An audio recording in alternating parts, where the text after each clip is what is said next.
Now, the latest in the CBI versus CBI saga, NDTV has accessed key probe development which talks about witness Rakesh Asthana, who has stuck to his statement which talked about Asthana's role in the case. For more on that, we can go across to my colleague Sunetra Chaudhary, joining us live on this story. Sunetra, today was one of those days where the CVC sat down with both Asthana and Alok Verma. Now this news coming in, how should we see it? Alok Verma. Now this news coming in, how should we see it?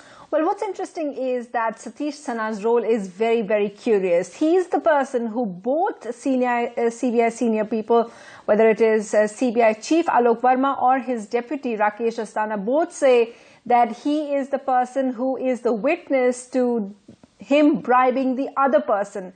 While the FIR says that Rakesh Asthana has received a bribe from him of 3 crores, Rakesh Asthana alleges that Alok Verma has received a bribe from Rakesh Asthana for 2 crores. So he's the key person. So when he came to CBI, when he came to meet CVC KV Chaudhary, his statement would be very significant. Well, first of all, NDTV has learned that he is completely stuck to his statement given in the FIR, where he has said that yes, he has paid off Rakesh Asthana. But here's the twist which NDTV has learned.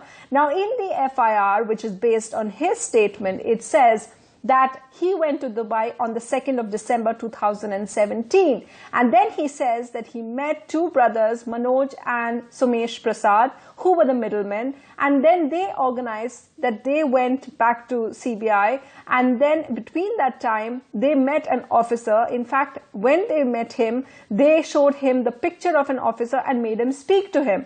The statement then goes on to say that when he saw the picture of the officer from his WhatsApp, then he Googled it and he found it to be Rakesh Asthana. Then it also says that Rakesh Asthana, after the person speaking to him on the phone, told him that don't worry, I won't summon you anymore, but you have to pay up this amount of money, which is 3 crores. And then he goes on to describing how he arranged that payment of 3 crores on the 13th of December. Now here's the twist. And this is what Rakesh Asthana is claiming. And this is established also in media reports. On the 3rd of December of 2017, Rakesh Asthana actually left for London. And news reports show him to be there at least till December 15th. In fact, he was also perhaps there till December 13th. So that conversation with Rakesh Asthana, he is claiming, could not have taken place because he is talking about incidents which are happening over there and talking about it, whereas he says he was completely in London and not in India at that time.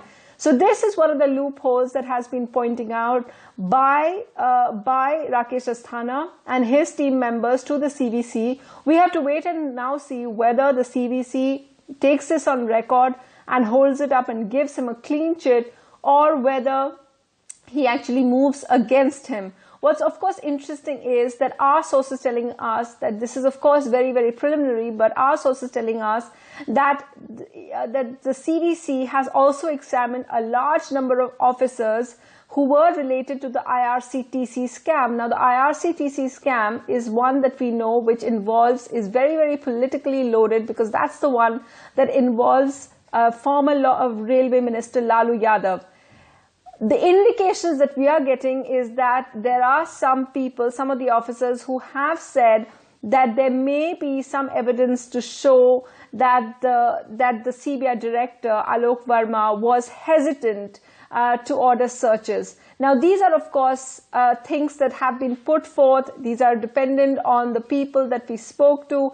At the end of it, it is the CVC who will then decide the value of all these testimony, and on Monday, when they give the sealed cover, the Supreme Court will decide who to act against. But it's significant that these 2 developments have happened. NDTV getting to know that Rakesh Asthana has put forth for the very first time that he wasn't even in India when they were claiming that they introduced him to a person, the middleman had met him in India.